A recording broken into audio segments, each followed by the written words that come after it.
Welcome back to the channel. My name is Dr. Parks, and I will be continuing with my lecture series on the solar system. Uh, I have, for both reasons, both mundane and boring, I am here in my home, so hopefully the internet won't be an issue. So howdy to Clive, howdy to Judy. Welcome, and let's just kick this thing off. I apologize for being a bit scrubby today. Let's try that. Nope. Let's try that. Hey, that'll work. That'll work. So, oh, I need to clean that slide up. So obviously, this is slide deck is from an older or previous lecture. Actually, I have a lecture on this slide deck recorded somewhere else on the channel, but I'm hoping to make it a little bit different today. So, what is the ultimate question that we're trying to answer when we talk about planetary systems? Or what is where am I ultimately going with this? And the question we would like answered, the question that astronomers, hey Georg, the question that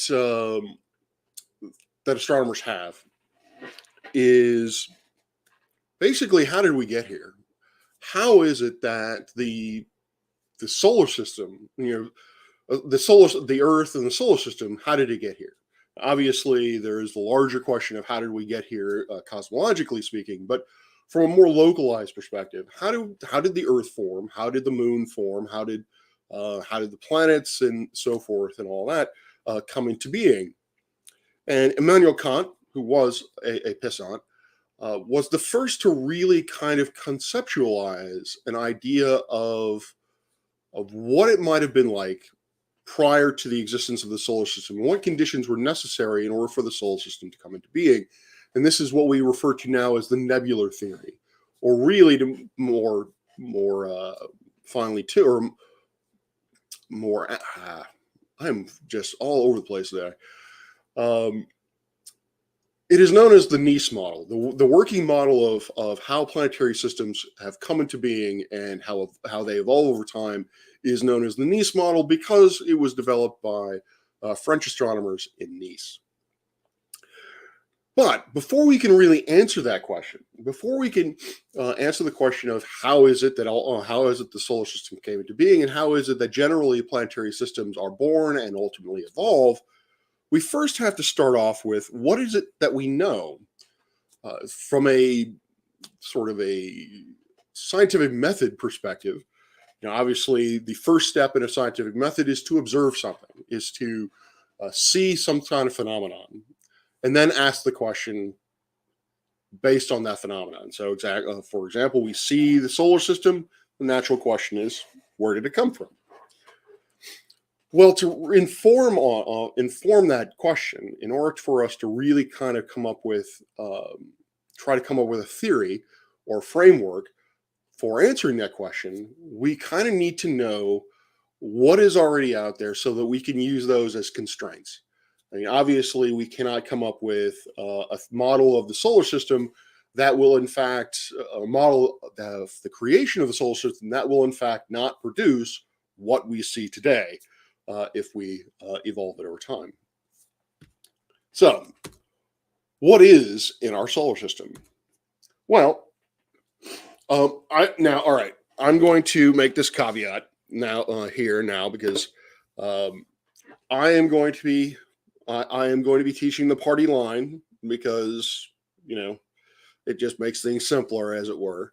But I am an outspoken critic of the fact that I do not believe that Pluto is a dwarf planet. I, in fact, do not like the idea of a dwarf planet as a criteria or as a classification of any kind of physical object.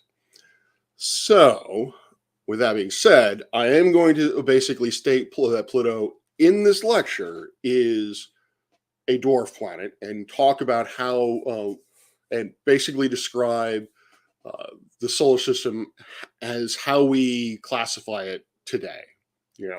Obviously, I disagree with the IAU's assessment of what is a planet, and I will be going over that later on. But like I said, I don't want to confuse folks confuse students, that if I say that Pluto is a planet and they go back and go to their textbooks or wherever and they say no, it's actually a dwarf planet, I'm just going to teach the party line, but with the caveat to let you know that I, from a professional standpoint, not just a personal standpoint, but from a professional standpoint, find the whole planetary definition and the dwarf planet existence to be problematic. So, with that out of the way, we have essentially 9 major objects within our solar system. And really, if you want to quibble, we really only have 2. We have the sun, then we have the 8 planets, the primary of which is Jupiter. If you look at the entirety of the mass of the solar system, almost all of it is the sun. 99.9% of the mass of the solar system is locked into the sun. And then a 0.1, basically almost 0.1% of that is locked up in Jupiter. And then you have everything else in the solar system. So it really is the sun's show. And then the planets just seem to almost, if you want to be cynical about it, the planets almost seem to be sort of debris that was left over from the time of the sun's creation. But so we have, like I said, we have the sun, we have the 8 planets: Mercury, Venus, Earth, Mars, Jupiter, Saturn, Uranus, and Neptune. But obviously, the solar system is more complex than that. There is a lot more diversity, as it were, than just simply a star and 8 planets. Speaking of which, what is a planet? All right, so I may or may not do an entire segment on this whole spiel, or on this whole deal, but again, I will teach you the party line. So in 2006, for reasons which I won't get into, the idea or the necessity to define a planet really came to a head. I'm not calling her fat, but I will say that the sun is very attractive, gravitationally attractive. So, excuse me. So, like I said, for reasons that I'm not going to get into, in 2006, the idea of what a planet is or how it is defined came to a head. And oddly enough, astronomers have been working for millennia with an understanding that there is a planet out there, or a wandering star, if you're an early Greek. We kind of were fast and loose as to what exactly a planet was. We never actually sat down and really defined it. So in 2006, the International Astronomical Union, who is the governing body, as it were, that dictates how, among other things. Yes, can I help you? I'm trying to teach. Yeah. Would you not do that? Thanks. Anyway, among other things, the IAU is the governing body on why things are named the way they are named. Basically, if we discover a new body, a dwarf planet, for example, out in the solar system, they are the ones that get to sign off on the final naming of it.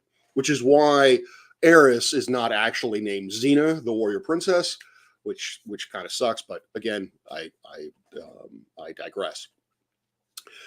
There were 3 definitions put forward to the IAU for the Conference of Astronomers, and I think there were about a few thousand. I want to say around 6,000 astronomers who did the voting. There were 3 definitions.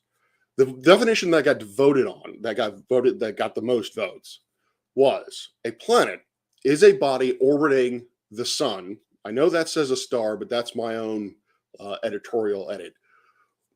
Strictly speaking, a planet is a body that is orbiting around the sun, is massive enough to be spherical under its own weight, essentially, self-gravity, and it is large enough to be a bully.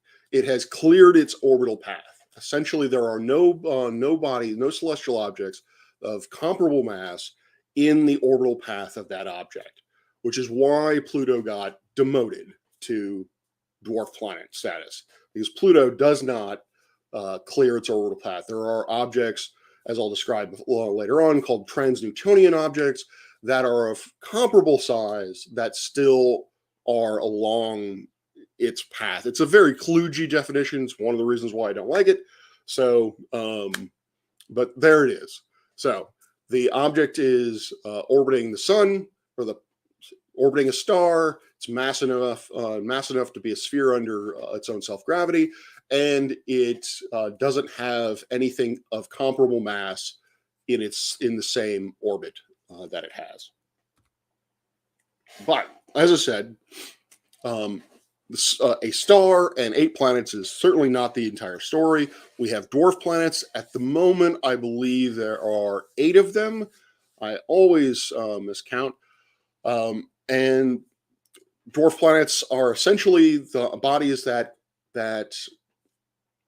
qualify. The definition of a dwarf planet is one that satisfies the first 2 definitions. It orbits the sun, and it is massive enough to be a sphere. And as it happens, dwarf planets are in both the inner part of the solar system and also in the outer part of the solar system. They can be entirely rocky in the case of Sirius, or much more complicated form in like Pluto and the rest going out there. So we've got dwarf planets, we've got asteroids, we've got comets, we've got comets, asteroids. What am I missing? Trans-Newtonian objects, dust, oh my, things of that nature. Meteoroids, comets, asteroids, meteoroids, and trans-Newtonian objects, other objects. As I said at the very beginning, why are we interested in all this? Well, any theory that we have, or any model really, that we have to be used to predict, again, how a planetary system comes into being and how it evolves over time, including our own solar system, needs to be grounded in observable reality. And that means we need to be able to classify or quantify all of the bulk characteristics of everything that we see within our own solar system. Because again, we don't want to come up with a model that if you run it from its early stages from the beginning and evolve it over time, you get something that we don't see in reality. So we want to be able to determine the sizes of things, the masses of things, the radii of things, the compositions of things, their locations, see if there are any patterns that we can discern from in these objects. For example, one obvious pattern is that the inner planets are all rocky, whereas the outer planets are all gaseous. So those types of correlations, or those kind of patterns, we want to be able to identify them, because those, again, will lead to a better understanding, the model will be better informed by these observations. So, excuse me. Yeah, still getting over head cold. So there are essentially 4 rough regions of the solar system. Well, we have what we call the inner solar system, and the inner solar system is roughly defined as anything within the asteroid, or at the asteroid belt, or closer into the sun. Then you have the outer solar system, which is essentially everything beyond the asteroids outward, or asteroid belt outward, until you get to the Kuiper belt. So you have the inner solar system, which contains basically the asteroid belt and the inner planets. You have the outer solar system, which contains the gaseous gas giants and the ice giants, or the Jovian worlds. Then you have a Kuiper belt, which is essentially in a way, a cometary equivalent of the asteroid belt. So instead of rocky bodies in this, basically in the spans surrounding the sun, we have more rocky, icy bodies in a band or a belt surrounding the sun. Then you also have what are known as scattered disk objects. The asteroid belt is fairly well constrained. So if you were to look at the disk, the ecliptic plane of the solar system, the ecliptic plane is defined as the plane the Earth marks out in its orbit around the sun. If you were to look at that plane, not much is going to deviate off that plane. There are going to be certain inclinations to the orbits of things, but for the most part, all the way out to even the beginnings of the Kuiper Belt, you're not going to see too much of a deviation in terms of the inclinations. But as you move outward from the Kuiper Belt, you really start getting these scattered disk objects, which have a very, very high inclination. So, and again, any model is going to have to explain why that scattered disk exists. One, why does it seem like everything seems to be very well constrained within a plane? And then why, on top of that, there are objects that don't seem to be very well constrained to that plane. And then beyond that, we have something known as the Oort cloud, which is a large spherical distribution of cometary bodies. Now, I will be the first to say that the Oort cloud, what percentage of the mass of the solar system is in the Kuiper Belt or Oort cloud? Excellent question, and the answer to that is I don't have a number for you, but what I can tell you is that it's less than 1/100%, much less than 100%. It's really, really small, even though there are potentially millions of objects, millions of individual Kuiper Belt objects, millions of individual Oort cloud objects. Those objects are, on average, very, very small, a kilometer or less in size. And we're talking about something that has primarily the density of ice, rocky ice. So you're not talking about a lot of mass in this terms. But going along with that, I would be remiss to not point out that the Oort cloud at this point is still a theoretical construct or a theoretical idea. And the reason for it is because we find, and as I'll go into on a little bit later. Hello, Luna. We have these particular comets that are extremely long period. We're talking hundreds of thousands of years or longer on average. And these comets have to come from somewhere. And so it is because of the nature of these comets, and really this is sort of putting the cart in front of the horse, is the model that we've constructed to be able to explain these objects that are coming in at really very random sort of orientations is that there is this much larger distribution of cometary material surrounding the solar system that, for whatever reason, the reason being gravitational perturbation, or basically gravity. The reason being gravity is that something has thrown its weight around and has caused the orbit of one of those objects to get shot into the inner part of our solar system. Now, that object could be Jupiter, it could be solar system based, it could be Jupiter, it could be another more massive Oort cloud object or Kuiper Belt object, or it could be a passing star. As stars pass through space, like ships in the night, while the distances are very vast, we're talking about the average spacing between stars is around, at least in the solar neighborhood, is around 110 parsecs or so. Even though you have this massive size, gravity is always acting, and you can occasionally have enough of a gravitational push to push things into to get things sent into the inner part of the solar system. Howdy, Nimrod. So that's the Oort cloud. So the Oort cloud is really a theoretical idea of just millions of cometary bodies that are surrounding them in a spherical distribution around the solar system. The reason why it's theoretical is because these objects, as I've stated, are very, very small. And even though they are made up of ice, they have quite a bit of dust to them. So their albedo or their reflectivity is rather low.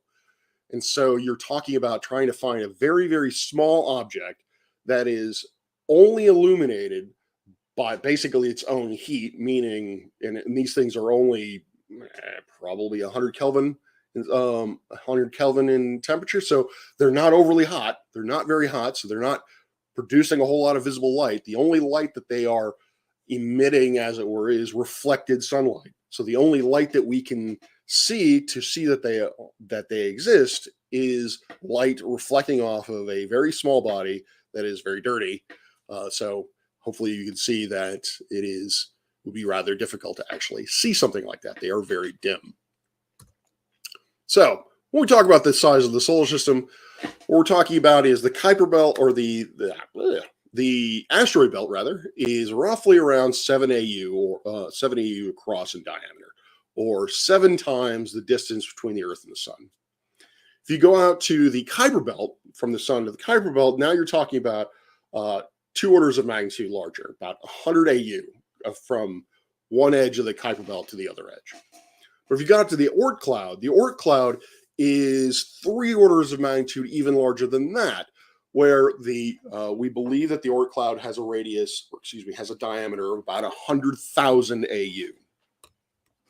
So this really starts getting into, and I think, I don't think anytime soon, but maybe within my lifespan, the astronomers are really going to have to start looking at or paying attention to or defining what exactly constitutes a stellar system, in the sense of where's the fence? Where is it that differentiates our property line from the next stellar system's property line over? Because right now, the best definition that we have is, you may have heard about Voyager 1 being the first interstellar spacecraft. And the way that's defined is Voyager 1 has pushed through or moved through what is known as the heliopause, which is essentially the edge of the sun's magnetic field. So the sun generates a tremendous magnetic field, and then that magnetic field then butts up against the interstellar space around it, and it creates kind of this force field, or force bubble, as it were. Basically, it protects us from the most harmful cosmic rays the galaxy can throw at us. Voyager 1 has passed through that, and so now we have basically said that Voyager 1 is now traveling in interstellar space. But the issue coming with that is that it hasn't even gotten to the Kuiper belt yet, or it hasn't gotten through the Kuiper belt. So the heliopause only is about slightly beyond Pluto's orbit. So if that were the definition, then the Kuiper belt would not be a part of the solar system, and certainly the Oort cloud would not be a part of the solar system. But this is really me just kind of pontificating. So the point I'm trying to make is that, yet again, in astronomy, we're playing a little bit fast and loose in terms of how we define the edges of things. And so if you define the edges of things of simply just what stuff is gravitationally bound to the sun, then you'd say that the solar system is roughly 100,000 AU in diameter, because that would include the Oort cloud, which are bodies, as I've said, which are very loosely gravitationally bound or flying through space with the sun. So what are the properties of the 8 planets? How can we characterize them? I've already stated that you could basically subcategorize them into two classes, and really I kind of slipped up and subdivided into 3. If we look at their composition, we look at what these objects are made out of, we look at their sizes, we can easily start seeing certain patterns evolve or emerge. So for the terrestrial planets, what we have is Mercury, Venus, Earth, and Mars. These are all relatively small, and their compositions are primarily rock and metal. And we know this because of, our best indicator of this is not only visual observations. We can look at them and say, oh yeah, that's made of rock. We can also measure the masses of these worlds. We can measure their radii, which gives us their bulk density. Given the bulk density, we then can make a very educated guess as to what these bodies are composed of underneath their surfaces, where we can't see them. So the terrestrial bodies are primarily rock and metal. When we look at what I call the Jovian worlds, when I was growing up, those being Jupiter, Saturn, Uranus, and Neptune, The relative sizes are much larger than the terrestrial planets by order of magnitude or two, and they are gaseous in nature. They're primarily composed of hydrogen helium gas. but um, But you can, when you look at the Jovian worlds a little bit more closely, you notice that there can also be another subdivision. So we no longer just have the Jovian worlds, but we have what we call gas giants, which are Jupiter and Saturn, which are very large, hundreds of times the mass of the Earth. Again, primarily composed of hydrogen and helium with potentially rocky inner core under extremely high pressures. And then you have Neptune and Uranus, which again, even though they are primarily composed of hydrogen and helium, have a larger amount of ices in their upper atmosphere. Methane and ammonia ice. Methane gas actually can freeze out and form ice crystals in the upper surfaces of these worlds. One of the reasons why Jupiter has this lovely, beautiful banding pattern across it, whereas Saturn, not so much, and definitely you don't see that with Uranus and Neptune, is because of the amount of haze and literally smog surrounding the upper atmospheres of these worlds. And in Uranus and Neptune's case, what you have is not only do you have the smog sort of hydrocarbon gas, but you also have ice crystals, which prevent us from seeing deeper into the atmosphere and seeing where those layers, those individual banding layers would appear. Amen, Clive. Amen. And Uranus and Neptune are, while they are large, they're not nearly as large as Jupiter and Saturn. They're actually in a sort of intermediate region where they're only maybe tens to dozens of times larger than the Earth. So whereas Jupiter and Saturn are two orders of magnitude more massive than the Earth, Uranus and Neptune are one order of magnitude greater than the Earth. And I need to learn to slow down. When we look at things like distance and orbital characteristics and rotational direction, we really start seeing kind of the best hints as to what it was like, what the early solar system may have been like, or was like, when these planets started to form. Now, in orbital distance, what we see is that the terrestrial planets are all within 2 AU of the star, or they're all within a distance of 2 times the Earth's orbit. The gas giants range from around 5 to 10 AU, and then the ice giants go from 10 AU outward to 30 AU or so. In terms of orbital characteristics, what we can say for all 3 classifications of planets, all the 8 planets, what we have is that they all orbit in a prograde way, meaning that if you were to look from the quote-unquote northern hemisphere, look down onto the northern pole, what you would see is that all of the orbits are going around counterclockwise. Every single one of them. They also have very low eccentricities, so the planets are nearly circular in their orbits. Not quite, but nearly. Mercury is the most eccentric at around 0.27. And they're all, like I said, relatively constrained to a disk. If you were to look at the ecliptic, the inclinations of those orbits relative to that ecliptic are not very large. Again, Mercury is the oddball. I can't remember off the top of my head. It's something like 15 degrees, 20 degrees, somewhere in there in inclination. But I could be very wrong on that. But it is the highest of the. It does have the highest eccentricity to inclination of the 8 planets.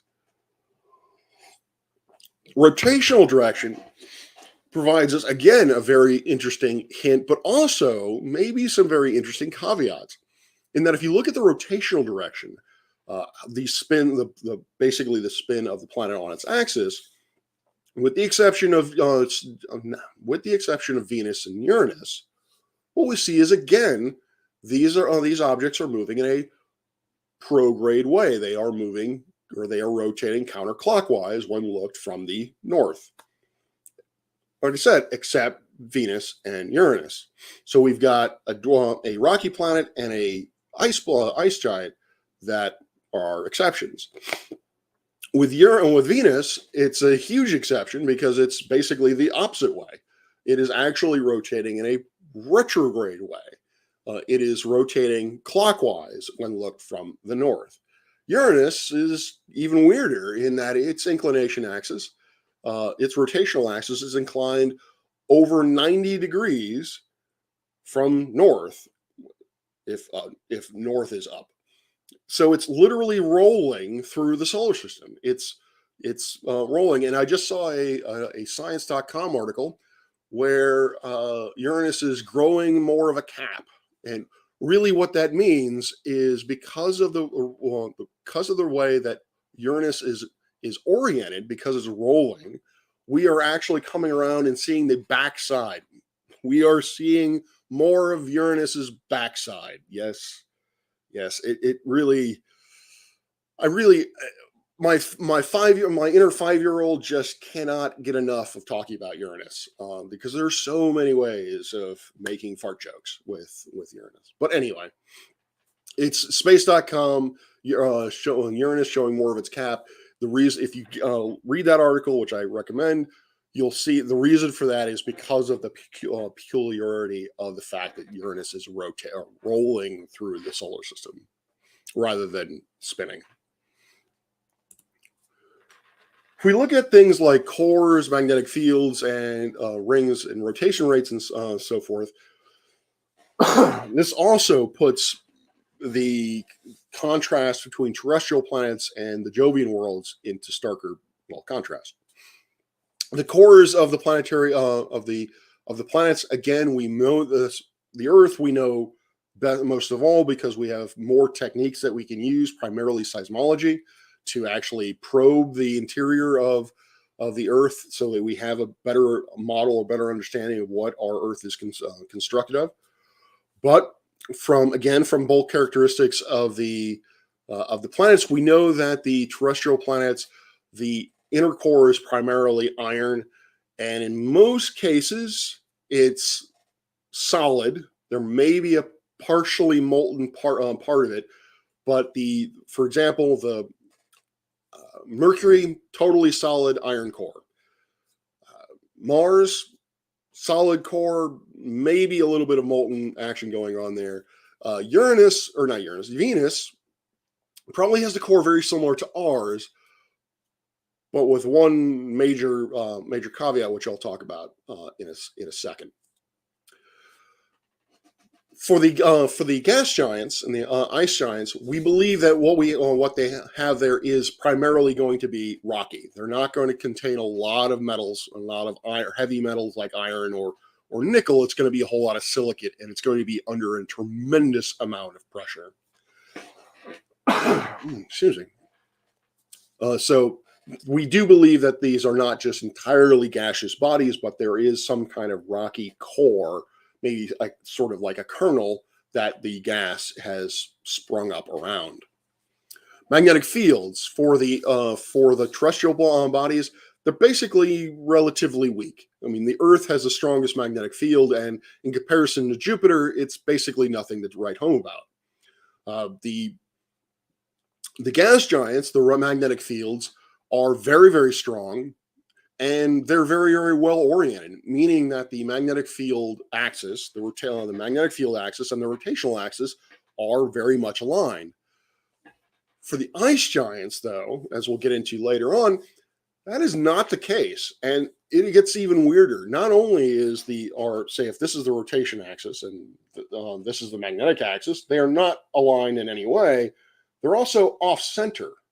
So the center of the world, if you looked at the geometric center of Uranus, and you also looked at the geometric center of the magnetic field of Uranus, they would not be in the same location. They would actually be offset from one another. So not only is it tilted, but it's offset, which is weird. When it comes to satellites, Uh, Earth is very peculiar because if you look at, I shouldn't say shouldn't have, but in order for a terrestrial planet to have a moon, something weird must have happened, and which again I'll get into later on. The Earth Moon system is unique in the solar system in that it is the largest ratio of moon mass to planetary mass of any of the 8 planets.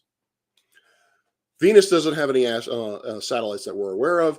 Uh, Mercury certainly doesn't have any satellites that we're aware of, and Mars has two, Phoebos and Deimos, the potato moons. But we believe that those are captured asteroids.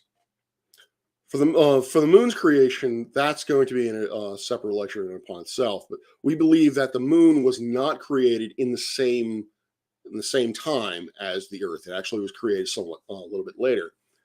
So, in a sense, what we can say is that terrestrial planets really shouldn't have any moons at all, and they certainly have no rings. There are no ring systems. For the Jovian planets, both ice and gas, there are many, many moons. Jupiter now we just found another one of Jupiter's, I think it was. Now Jupiter's up to like 90. I don't know. I've really lost track. There are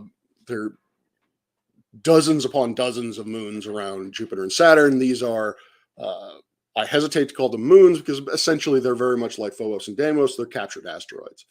But they do have some very large major moons for all four planets. And they also all have ring systems. Saturn is the most recognizable in that it is the most beautiful and well constructed of the ring systems. But Jupiter, Uranus, and Neptune each have their own small rarefied ring systems in and upon themselves, which I'll get into later on. And then finally, we have the rotation rates. In terms of comparing one to the other, the rotation rates of the terrestrial planets, are very slow. So the Earth is really the fastest moving, very tied with, I can't remember which one's slightly faster or not, but Mars and the Earth, incidentally, have almost nearly the same rotational rate. I think the Earth is a little bit faster. Mercury is very slow at 55 days. Venus is redunculously slow at 230 some odd days. Venus is very slowly rotating, which factors a lot into certain of its characteristics, which again, I will get into when we talk about Venus in specific. But in general, the terrestrial planets, really slow rotators. The gas giants and the ice giants, very, very fast rotators. Jupiter is the fastest rotating planet in our solar system, and it rotates once every 11 hours or so. It rotates over twice as fast as the Earth does. And remember, this thing is 314 times the mass of the Earth. It is 100 Earths across, and it is rotating twice as fast as the Earth is. Yeah. I love thinking about that. I love thinking about just how fast things in the universe rotate. It's sort of mind-boggling to me, and just how fast things can go, spin like tops. Then we have asteroids, comets, and meteoroids, and trans-Newtonian objects. Now, the cynic in me has always described these as the debris of the solar system, and you'll understand that why when we really talk about what it is, how it is that the universe was created, or excuse me, the solar system was created. So with asteroids and comets are sibling bodies in the way I look at things.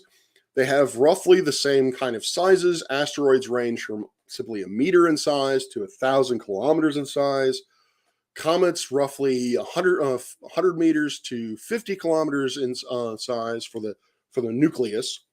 Now this starts getting a little bit weird in that one of the reasons why I think that you had the lower limit to a comet of 100 meters rather than 1 meter is that is probably an observational bias. Comets are further out, and so we only see the larger, more reflective ones. So I would not be surprised if the range of cometary sizes actually is much lower but we just haven't been able to see them because of that.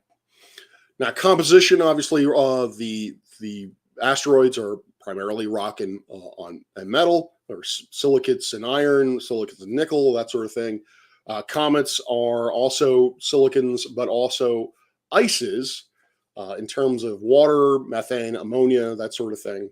So basically, I don't want to call it a dirty snowball because of the implications of ratios, but primarily a lot of ice, a lot of dirt. Asteroids are found almost exclusively within the asteroid belt, although there are two peculiar sort of regions of asteroids that are trailing Jupiter and preceding Jupiter. These are the Greeks and the Trojans, if you're classically minded. And you have, whereas the comets are all, as I said, in the Kuiper Belt and the Oort cloud. The orbits of these asteroids, again, are fairly well constrained. They have low eccentricities, low inclinations, and their orbits are pretty much going to stay that way for the rest of the solar system's existence. Comets, on the other hand, like I said, Kuiper Belt objects are the best constrained, or best behaved, I should say. They are on the lower end of the eccentricity inclination scale. But as I've said with the Oort cloud is a sphere, so it can have eccentricities ranging the gamut. It can have inclinations ranging from 0 to 90, and so forth. Yes, I in fact do not measure rotation rates in miles per hour. I measure them as a function of revolutions per unit time. So yeah, that is a common misconception that folks have. If you are measuring a rotation rate, the best way to do so is to think of it as how long does it take to make one complete rotation. And what you'll find is that the Earth is actually rotating extremely slowly if you look at it, if you picture it that way, rather than the 1,000 miles per hour that folks throw around quite a bit. Anyway, so asteroids very well behaved in terms of its orbital characteristics. Comets, not so much, particularly the Oort cloud comets. One thing I will say about asteroids very quickly, though, just to kind of amend that, is that there are asteroids that are not well constrained, and hence why we have revolutions per fortnight. Hence why we have things like near-Earth objects, NEOs. Why we have Earth-crossing asteroids is that these are asteroids that have asteroids that have higher eccentricities and they have slightly higher inclinations. So again, because something was throwing its weight around, probably, I'm looking at you, Jupiter, a class of asteroids has been disturbed so much that their eccentricities bring them into the inner parts of the solar system, potentially crossing the Earth's orbit and potentially smashing into us. So yeah, that's fun. Asteroids are irregular in shape. So if you remember with the dwarf planets, one of the criteria that it does meet is that it has to be massive enough to be a sphere under its own gravity. And what that turns out to be is, I actually don't know the mass. Roughly speaking, that's about a kilometer. If you are a rocky body and you have a size that is larger than a kilometer, let me double check that number and get back to you. I'm going to say for now 100 or 1, but I want to say, no, I'm going to double down. 100 kilometers. 100 kilometers, you need to be 100 kilometers in order to be spherical in your own mass. If you're smaller than that, there's just not enough mass there in order for it to conglomerate together.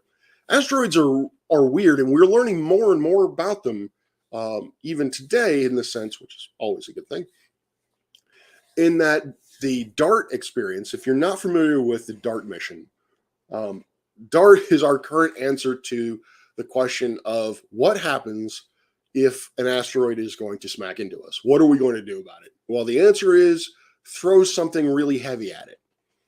So the DART mission was, we constructed this dense satellite, and when we shot it at an asteroid and we smashed it into it, and we wanted to see how much we would deviate it. And all right, I'll get into it a little bit more. Excuse me. So we want to know, basically, one of the questions that we have about asteroids is, are asteroids actually solid bodies, or are they loose conglomerations of boulders with a sort of crust or skim of dust surrounding them? DART helped us answer that question. So what DART did was it went to a particular asteroid whose name I'm forgetting, but it was an asteroid binary. So it had, so for example, Ida. Ida has a small asteroid named Dactyl. That Dactyl actually orbits around Ida, or at least they orbit around a common center of mass that is much closer to Ida's center than it is Dactyl's. So we launched we launched DART at a similar asteroid binary. And the reason why we did this is because we know the orbital characteristics of those bodies very, very well. So if we were to move the smaller, or I'm going to call it the orbiting body, then we will know exactly how much we moved it, because we know what the orbital characteristics were before the collision. We can study the orbital characteristics afterward, and so we can get a very precise estimate of just how much we were able to deflect the motion of the body. As it happens, we can do it fairly effectively, but as it also happens, it wasn't as much as we would have expected if the asteroid were in fact a solid rock. Think of an asteroid as basically being just a ball pit, a three-dimensional ball pit. And so if you were to smash into this thing, when you smash in, you're not just smashing at the surface and then that's it. You're actually smashing into the balls until finally your momentum is leaked out by your interaction with all the various objects of the asteroid. So part of the energy, part of the momentum part of the energy of the impact gets dissipated because it's not a firm, solid surface. It's much more smushy, technical term, than you would ordinarily have thought so by just simply looking at these bodies. So asteroids are, just to recap, are rocky bodies. They're irregularly shaped. They range in their masses. They range in their sizes, hence their masses. And it's still somewhat of an open question as to we do believe that some of these asteroids are in fact solid bodies, particularly the more massive ones. But the smaller ones, still, I think, very much of an open question as to whether or not these are actually single bits of rock or conglomerations of smaller bits of rock that are just gravitationally bound or like stuck together. Not welded together, but just kind of stuck together. Dimorphos, thank you. Dimorphos. I knew it was an asteroid that I wasn't overly familiar with. Thank you, Norm. My birthday was yesterday, for those of you who are curious. Yay. Getting older is fun. Asteroids. Now, asteroids come into... asteroid composition could be a class in and upon itself. Asteroid composition is an amazingly diverse subject. When I say amazingly, again, it's my cynicism thinking of these things as basically just leftover debris. But for our purposes, we're going to think of this. We're going to think of these asteroids as being divided into two categories: C-type, which are asteroids that are relatively high in carbon content, or carbon molecules, or carbon atoms rather. And then you have S-type, which are made of primarily silicate rocks. You can really kind of think of it as S-type or a C-type and not C-type. We're going to talk about a process of planetary formation, which is going to involve the process known as differentiation. Now, differentiation is the idea that heavier stuff is going to move to the center of a forming molten body. More specifically, if you have a body of material of differing materials, iron, nickels, carbon, so forth and so on, aluminum or aluminium for you Brits out there. You have this ball of goo, molten goo. If you let that ball evolve over time, basically just due to, if you only include the effects of, say, thermal pressure and radioactive pressure, and more importantly, gravity, the more dense an object is, the farther or the more it's going to pull towards the center, pushing the lighter, least dense objects out to the side. So you're going to have, over time, if the body is molten for a sufficiently long enough time, you're going to have a differentiated body, meaning that at the center of the body, you're going to have elements of much higher density. In the outer edges, you're going to have elements that are much lower in density. So a C-type asteroid is an asteroid that has not been overly differentiated.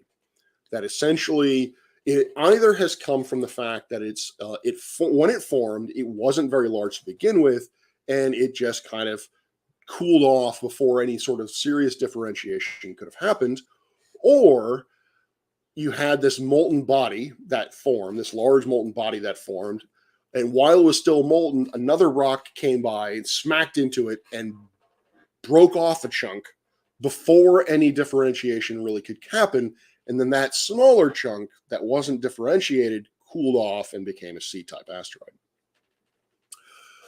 S-type asteroids are asteroids that are probably from much larger bodies that did, in fact, actually differentiate. And so these are coming from the outer portions or the sort of mantle regions of these larger bodies. For the E-type, when it comes to asteroids, there is a certain question. One of the questions, in terms of that is wrapped up in this whole "how did we get here" kind of thing, is where did water come from? Particularly, where did the water on Earth come from? We would not have expected, just simply based on, well, I shouldn't say that. When we look at the 4 terrestrial planets, Mercury, no water. It's probably too close. Venus, no water, probably because of its massive amount of atmosphere. Mars has signs that it had liquid water on its surface at some point. It definitely has ice on it now. But Earth is the only one where liquid water exists, and it has comparatively speaking, a substantial amount of water on it. So where did this water come from? Was this water part of the world as it was forming, or did that water get transported from other regions of the solar system to us via sort of a early solar system Amazon delivery? And so asteroids have been looked at as one of the key mechanisms via which water can be transported to the Earth during its early formation period. And if that's the case, if that is to be believed, then we need to be able to find the existence of water on asteroids to begin with. And so, yes, we have. And we can see here, this is actually not an asteroid. I need to correct that. This is Sirius, the first or the closest dwarf planet, has ice deposits in cratered regions. Excuse me. Eventually, I'll get all this muck out of my lungs. This process via which water was transported via comets or asteroids, it is also linked into the idea of where did the molecules or the elements conducive to creating life came from. And this is a process called an idea called panspermia. The idea that the amino acids, or really the stuff that eventually goes into making life, was formed elsewhere in the solar system and then carried onto the Earth via collisions by asteroids or comets. That is very much of a question. One of the problems that we have right now is that there's a problem with ratios there is something called hard water, which is made out of instead of H2O, it's D2O. It's made out of two deuterium isotopes of hydrogen, and an oxygen molecule. It's known as hard water. If we look at the ratio of hard water to normal water or light water on the Earth, and you compare that to the ratios we see on asteroids and comets today, that ratio doesn't match. So something else must be going on. Panspermia cannot, from that piece of evidence alone, panspermia cannot be the only explanation for how water got here on the Earth.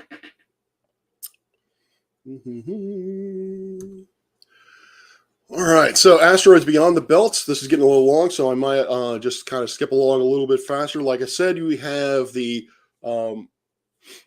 Trojans, or Trojans and Greeks, depending on how you want to look at it. These are rocks, or these are asteroids, got swept up by Jupiter and are now being held in two very specific gravitational points.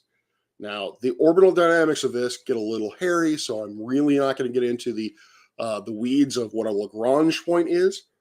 But a Lagrange point, effectively, is a gravitational well, in that if you put something at a Lagrange point, it's going to stay there unless you smack it. Now, certain Lagrange points are very stable, like the L5 and L4, which is what these two, where the Trojans and Greeks are. Other Lagrange points, not so much. JWST is currently at L2. I'm always going to get this wrong. L2 is orbiting around L2. L2 is not a very stable Lagrange point, which is why it's orbiting around it rather than just sitting there. Comets. All right. I think, and this is because my digestion and all that. I don't think you guys want to. Anyway, I will stop with comets. Now, comets. Now, let me find. There it is. There's Hale-Bopp. Not my favoriteest comet. My favoriteest comet is Hyakutake. Hale-Bopp is a beautiful comet in that it shows the two different types of tails that a comet has. I need a white mark. Anyway, actually, let me back up a moment. Let me slow up and back up for a moment. So, what is a comet? Strictly speaking, as I've said before, a comet is a body that is comprised primarily of ice and rock. Trapped in this ice and rock are pockets of pressurized gas. As that body comes into the inner solar system, because its eccentricity is higher than, is high, comparatively speaking, that body then begins to sublimate. So as it gets closer to the sun, its surface temperature is going to rise, and it's going to get to the point where that ice, mostly carbon dioxide and water ice, is going to start to sublimate. It doesn't evaporate because the pressures is so ridiculously small that it just skips that phase and goes immediately from solid to gas. So it's very much like dry ice. It just the ice just turns into a gas. At this point, what's the rocky body, or the solid body, is known as the nucleus of the comet, and the sublimated gas is known as the coma. And so when you look at a comet through a telescope or whatever, the comet itself, the nucleus, the actual physical body, the rocky body or icy body, is actually significantly smaller than the coma that you are actually observing.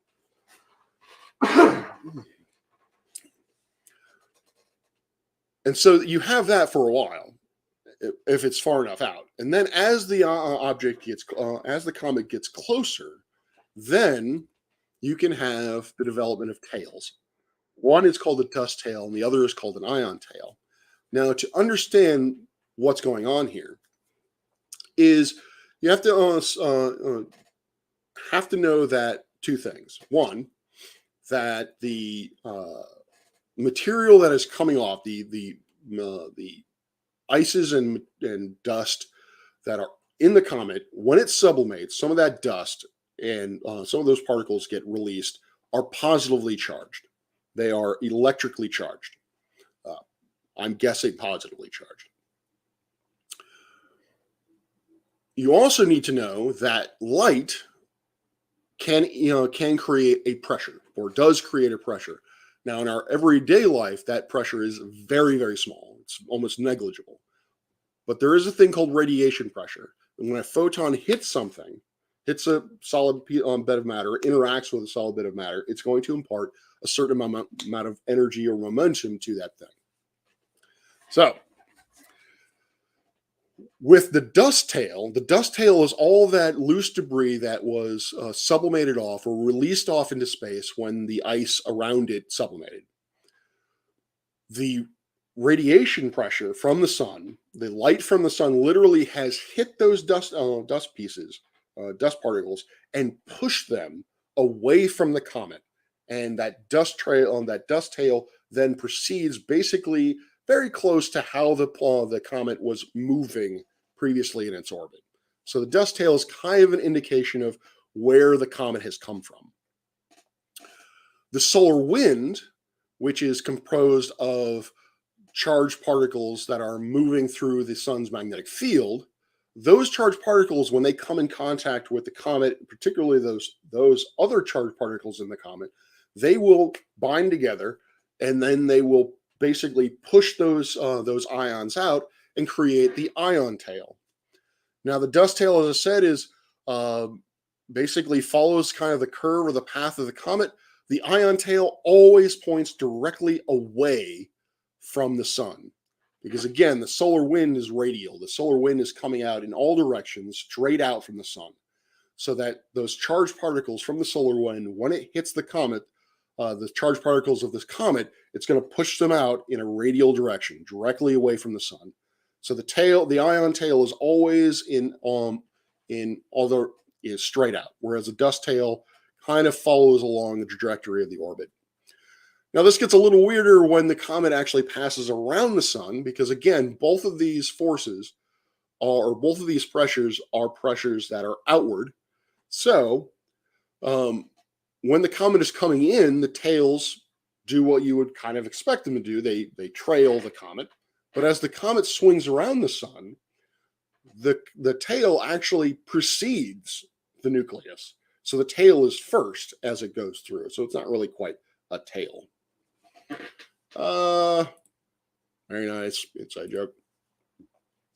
All right, so I'm at the hour mark, and so I am going to end it here, and I'm going to wrap up the rest of this next time, and then I'm going to dive into exoplanets, because the solar system is not our only data point. For a very, very long time, it was. When we wanted to know when we wanted to develop some kind of idea of how the solar system came into being, we really only had a single data point to compare any model results to, and that was the solar system, which is both a good and a bad thing, because if it's a good thing in the sense that it's very well constraining, you only have one realization that you can possibly have, but it's also bad in that you may not be properly. There are mechanisms that may be present that are not very large in our solar system, but could be very large in other planetary systems, depending on the initial conditions. So when we found exoplanets, that really opened up. When the first few exoplanets we found were revolutionary, not just in the fact that we found a planet going around another star, but it directly challenged what we had previously thought our knowledge of how solar systems were created was true. So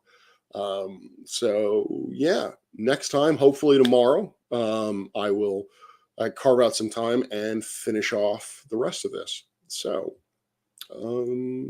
yeah, coffee. If you have any questions, please feel free to ask them now. I will bring tissues my next class, so I'm not always fidgeting with my nose.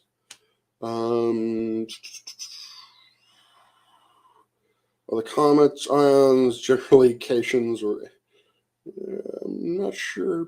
And this is happening within the dome? No, sadly not. It is not happening within. Well, if you consider the dome the heliopause, then sure, it's happening within the dome. Let's see. Don't mention Hale Bopp to Simon Dan after he misidentified it as Halley's Comet. Yeah. I won't. I actually don't really watch Simon Dan much too much. But before I go, I want to point out Hayagatake. So that's Hale Bopp.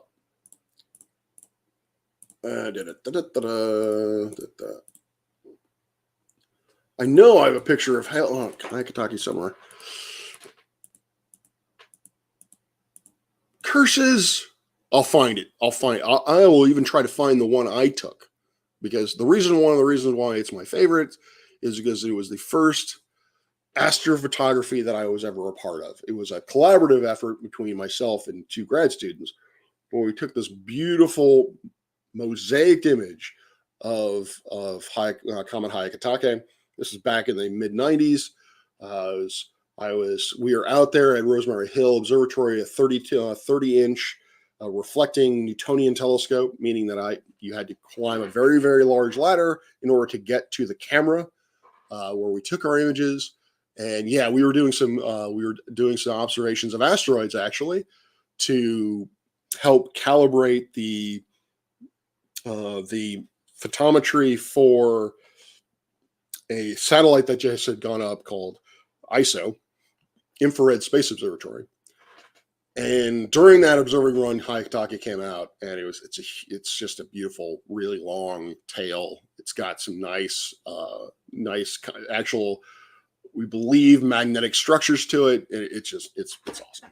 So if you want, feel free to Google it. I know I will. All right, folks. Thank you for being here. Thank you, Clive, Real Cygnus. Howdy. I don't know if I said hi to you. Georg, Judy, Nimrod, I believe you're in there, and everyone who's been here with me for this lecture. Thank you very much for watching. For those who are going to watch this in the future, I hope you find this entertaining. I hope you have found this entertaining and hopefully very much informative. As always, please like, share, and subscribe this. Like, share, and subscribe. If you like the work that we do here at George Mason, please consider becoming a Patreon. You can find it in my About section of the YouTube, and I'll possibly also put my PayPal. Recent donations, primarily from one Judy Bassett, have been very, very helpful in. Right now, what I'm trying to do is I'm trying to make the observing our observing deck for public nights safer. And so prior to, oddly enough, I'm trying to add more light to the situation. Even though we have too many lights around the observatory, which causes a lot of light pollution, the actual deck itself, the ground at which we walk on, is very much in shadow. There's not a lot of there are no lights that were installed. And so the lights that we potentially could use are just really white. Anyway, long story short, I'm trying to put in red lighting, low-level red lighting, so that people can not only see what they see the night sky, but also see what they're doing, because safety matters. So that's one of the things that I've been focusing on with Patreon money, is trying to make our public nights safer and more accessible to all folks. So, all right, take it easy and peace out and clear skies.